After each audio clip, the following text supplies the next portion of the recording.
First thing for this activity, just like last week, you're going to take one piece of paper and tear it or cut it into 5 small pieces. You then need to label those 5 small pieces with the 5 main food groups. You don't have to write out the whole word like vegetable. You can just put a V for vegetable, a G for grain, an F for fruit, a D for dairy, and a P for protein. Our assignment in the Google Classroom looks like this week. We have added some things in. So you'll see that there are some options. Our first one here is a Gatorade Zero. That is a 0 sugar beverage. You're going to go to the box next to that. It says, is it healthy? You're going to answer Y for yes or N for no. Which food group? If it's a beverage that is not a dairy, then you can just leave that one blank because it is not in a food group. And then, would it be beneficial to eat before or after exercise or drink? So would Gatorade Zero be beneficial to drink before or after exercise? Yes or no?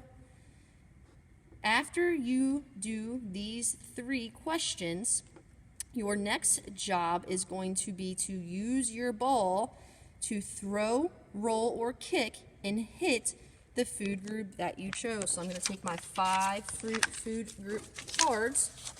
I'm going to lay them out on the ground. So if I didn't choose a food group because it was a drink, then I wouldn't have to do this part. If I did choose a food group, that's where this part comes into play. So, for example, if I were to say it was a dairy, I would go to my dairy card. I could stand back as far as I want. I can throw, roll, or kick. And I'm going to use my ball and try to hit my dairy card. If you miss, try again. After I do that, I would move on to the next one.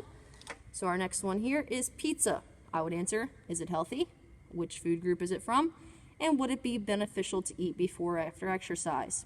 After I choose my food group, I once again go to my ball, kick, roll, or throw it to hit the food card that matches the food group I chose. If it is a food group that falls under more than one, so for example, pizza could very likely be more than one food group. You can either choose which one you think it has more of, or choose a food group that you like best out of the ones that it contains.